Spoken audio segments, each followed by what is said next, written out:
Bismillahirrahmanirrahim. Perkenalkan, saya Gusti Muhammad Ridwan.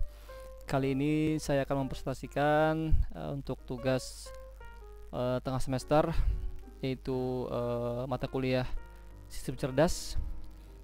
Materi yang saya hari ini presentasikan itu terkait klasifikasi akreditasi satuan pendidikan anak usia dini atau PAUD dengan dua metode dari sistem Pakar. Yang pertama menggunakan backward chaining dan yang kedua menggunakan metode Bayesian. Oke, ini adalah konsep dasar sistem Pakar, yang mana konsep dasar sistem Pakar ini memang user diminta langsung menginput seluruh indikasi yang akan menjadi fakta yang nanti dijadikan sebagai basis pengetahuan. Proses selanjutnya adalah membuat rule atau aturan yang mana akan menjadi mesin inferensi pada sistem Pakar. Terus selanjutnya adalah konsep dasar teorema Bayes. Konsep kedua yang kami pakai yaitu teorema Bayes yang ditemukan oleh Thomas Bayes di abad ke-18.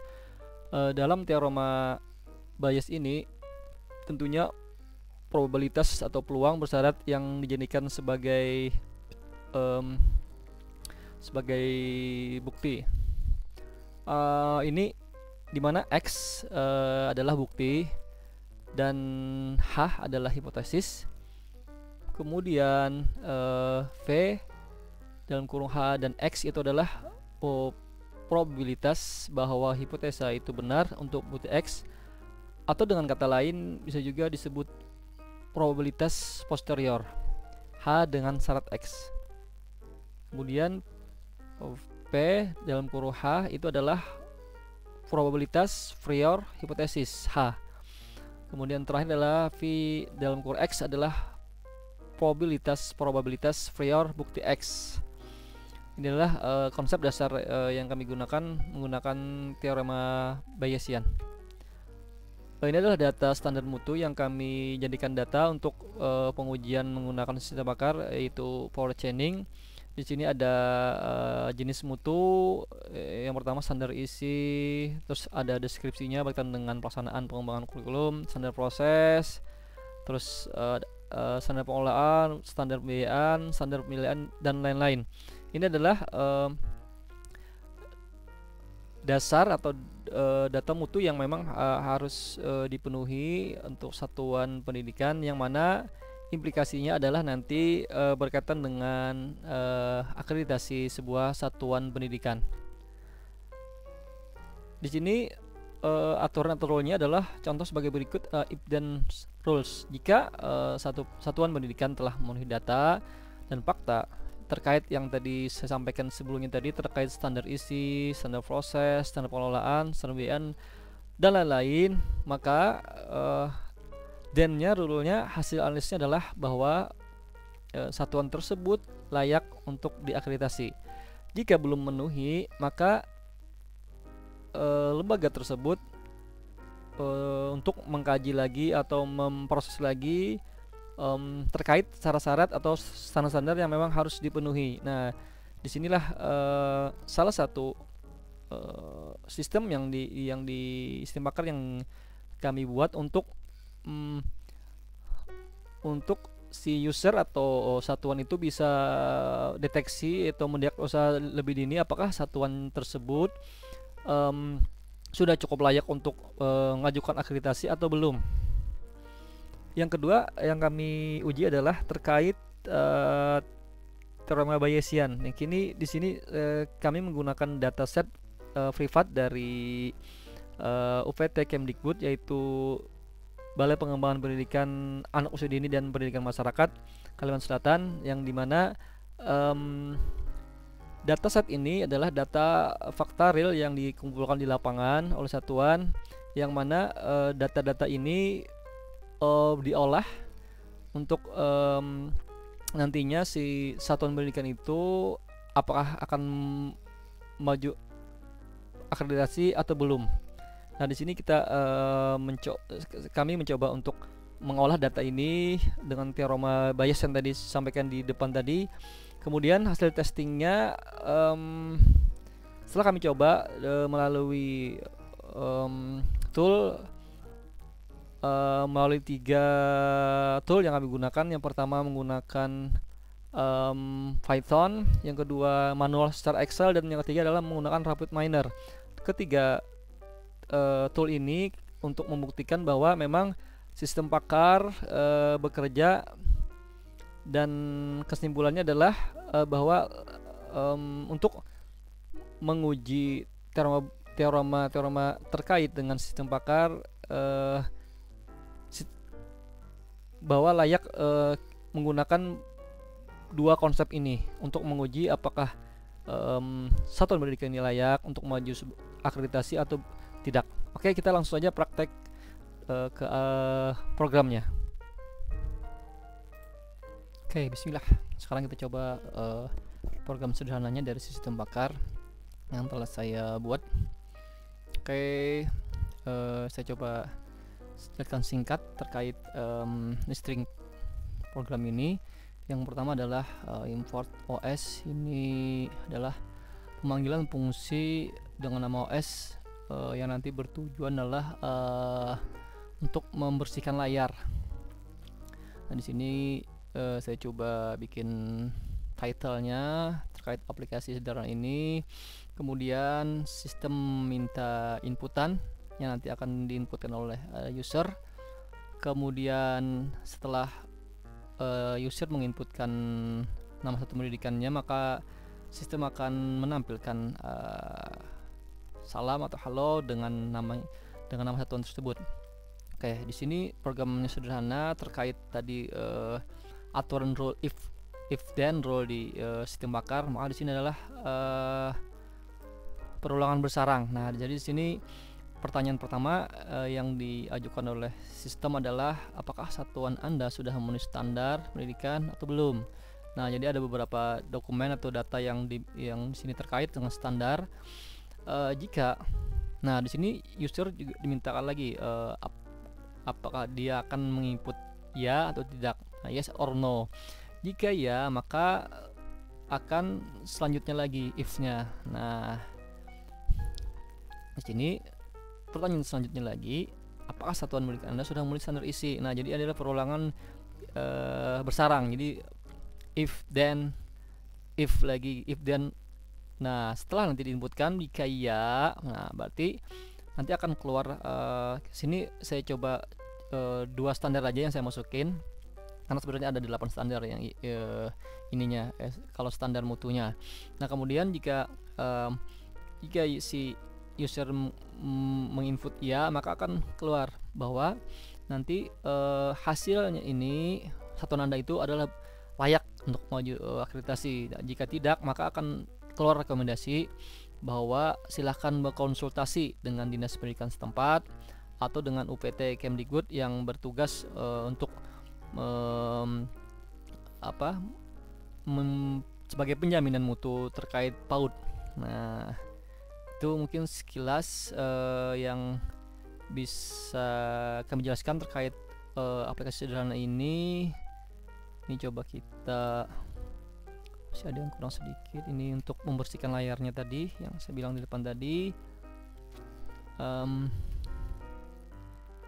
biar enak aja dilihatnya gitu loh. Sini terus sini nanti supaya saat mengulang bersih lagi layarnya.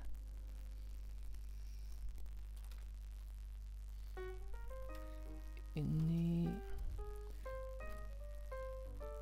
CLS. Oke, sekarang kita coba jalankan. Nah, di sini user diminta inputan. Saya coba dengan PAUD Ambulu. Kemudian sistem menanyakan apakah Anda ingin melakukan analisis. Oke, kita jawab ya. Nah, kan layarnya menjadi bersih karena ada perintah tadi OS sistem CLS tadi, clear screen. Kemudian di sini si user ditanya apakah dokumennya ada, syarat-syaratnya sudah ada. Jika sudah ya, oke. Nah, ada pertanyaan lagi, apakah sudah memenuhi standar isi? Jika ya, oke. Nah, sistem akan mereply dengan, wah, ini satuan Anda layak untuk maju akreditasi, gitu loh. Nah, coba kita apa Anda ingin ulang lagi? Oke, kita ulang lagi. Ini dengan yang berbeda ya. Hasilnya gimana? Ini apakah Anda memenuhi standar? Oke, ini iya kan aja. Terus yang kedua, apakah Anda sudah memenuhi? Coba no. Nah, apakah Anda kurang memahami? Ya, jawab. Nah, nanti sarannya adalah silakan berkonsultasi dengan Dinas Pendidikan atau atau BPAUDIKMAS Kalimantan Selatan. Nah, di sini terkait rekomendasinya tadi, karena ada dua kondisi atau dua perbedaan tadi yang inputan tadi, maka hasilnya pun akan berbeda. Nah, di sini sistem akan mengulang lagi, apa akan mendiagnosa lagi.